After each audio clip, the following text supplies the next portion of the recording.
নমস্কাৰ, এই মুহূৰ্তত লৈ আহিছোঁ আপোনালোকৰ কাৰণে বহুকেইটা গুৰুত্বপূৰ্ণ খবৰ লগতে বহুকেইটা ভয়ংকৰ খবৰ। প্ৰতিটো খবৰে আপোনালোকে জনাটো অতিকৈ প্ৰয়োজনীয়।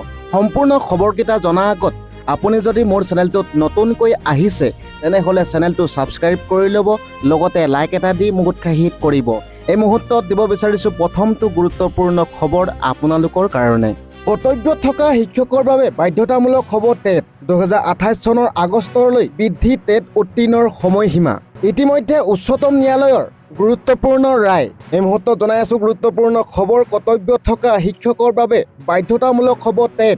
2028 চনৰ আগষ্টলৈ বৃদ্ধি কৰিছে টেট উত্তীৰ্ণৰ সময়সীমা। প্ৰথম শ্ৰেণীৰ পৰা অষ্টম শ্ৰেণীলৈকে পাঠদান কৰা সকলো শিক্ষকৰ বাবে টেট উত্তীৰ্ণ হোৱাটো বাধ্যতামূলক। টেট উত্তীৰ্ণ হ'ব নোৱাৰিলে ল'ব লাগিব বাধ্যতামূলক অৱসৰ। এবছৰৰ বাবে বৃদ্ধি কৰি দিয়া হৈছে এই সময়সীমা। পৰীক্ষাৰ প্ৰস্তুতিৰ বাবে অতিৰিক্ত এক বছৰ সময়সীমা লাভ কৰিব শিক্ষকসকলে। কৰ্মৰত শিক্ষকসকল 2028 চনৰ 31 আগষ্টৰ ভিতৰত উত্তীৰ্ণ হ'ব লাগিব টেট পৰীক্ষাত। আৰু আনফালে কৰ্মৰত শিক্ষকৰ অৱসৰলৈ 5 বছৰ বা তাতকৈ কম সময় বাকী থকাসকলে লাভ কৰিব এই ৰেহাই।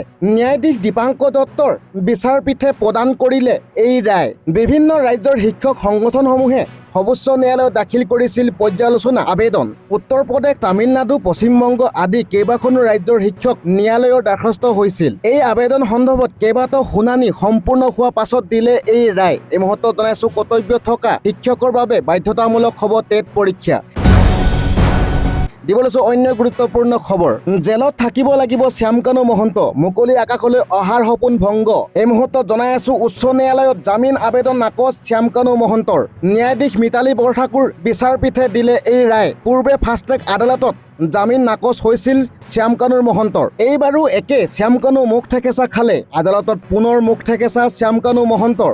একেই দশা শেখৰ জ্যোতিৰ। গুৱাহাটী উচ্চ ন্যায়ালয়ে নাকচ কৰিলে শ্যামকানু মহন্তৰ জামিন আবেদন। দিব লৈছোঁ অন্য গুৰুত্বপূৰ্ণ খবৰ।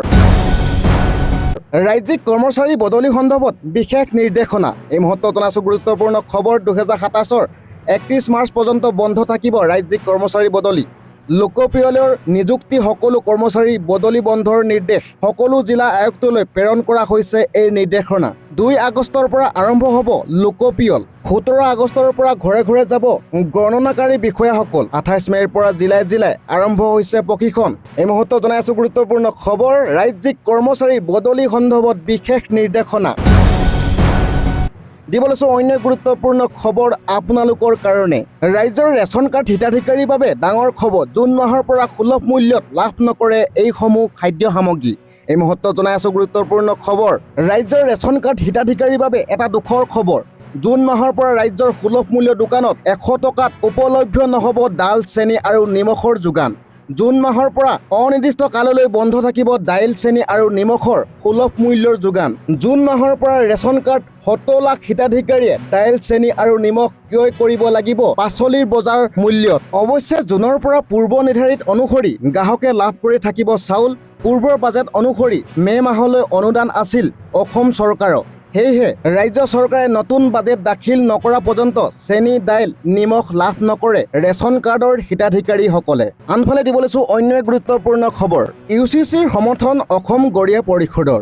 UCC আইনৰ সন্দৰ্ভত বেবী বেগমৰ বক্তব্য দুৰ্ভাগ্যজনক। বেবী বেগমৰ মন্তব্যই মুছলমান মহিলালৈ বেয়া বাৰ্তা কঢ়িয়াব। বেবী বেগমে নিজেই দুবাৰকৈ বিয়া হৈছে। ভোট বেংকৰ বাবে UCC আইন নিবিচাৰে কংগ্ৰেছ বিৰোধীয়ে। আৰু লগতে কয় যে অসমৰ শিক্ষিত মুছলমান মহিলাই আদৰণি জনাব লাগে UCC আইনক। UCC আইনৰ সন্দৰ্ভত অসম গৰিয়া পৰিষদৰ এক সংবাদমেলত এই মন্তব্য আগবঢ়ায়। বিশৃংখল নহ'ল হৈ, গতিকে আমি আজি সংবাদ মাধ্যমৰ জৰিয়তে অসমৰ সমূহ মহিলাসকলক, শিক্ষিত মহিলাক আমি এটা কথা ক'ব বিচাৰোঁ।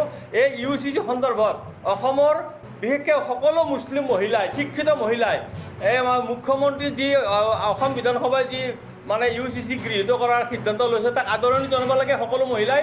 আমাৰ এজন জনপ্ৰতিনিধিবিলাক দক্ষতা নাই। দক্ষতাৰ অভাৱত আজি আমাৰ মুছলমান সমাজৰ অৱস্থাটো এনেকুৱা হৈছে। মই বিচাৰিছিলোঁ পাৰ্চনেলি মাননীয় মুখ্যমন্ত্ৰীৰ দৰে এজন মাইনৰিটিৰ পৰা দক্ষ লিডাৰ মিনিমাম যি 4জনমান থাকিলৈ যদি UCC 50 বছৰ আগত বলবৎ হ'ল হয় তেতিয়াহ'লে আজি পপুলেশ্যন গ্ৰোথটো ইমান নহ'লে আমাৰ মুছলমান সমাজখন এটা শান্তিৰ পৰিৱেশত থাকিল হয়। গতিকে UCC বলবৎ আমাৰ কেতিয়াবাই হ'ব লাগিছিল। এইটো হ'ল কংগ্ৰেছ চৰকাৰৰ কুফল। আজি যদি আমাৰ মুছলমানৰ যদি পপুলেশ্যন তাৰমানে কি UCC হ'ল এটা ভোট বেংক মই অসম গৰিব পৰিষদৰ সভাপতি আমি এইটোও ক'ব বিচাৰোঁ তেওঁলোকক লাগে অকল ভোট বেংক UCC থকা মানে ভোট বেংকটো বৃদ্ধি হোৱা কাৰণ এইকাৰণেই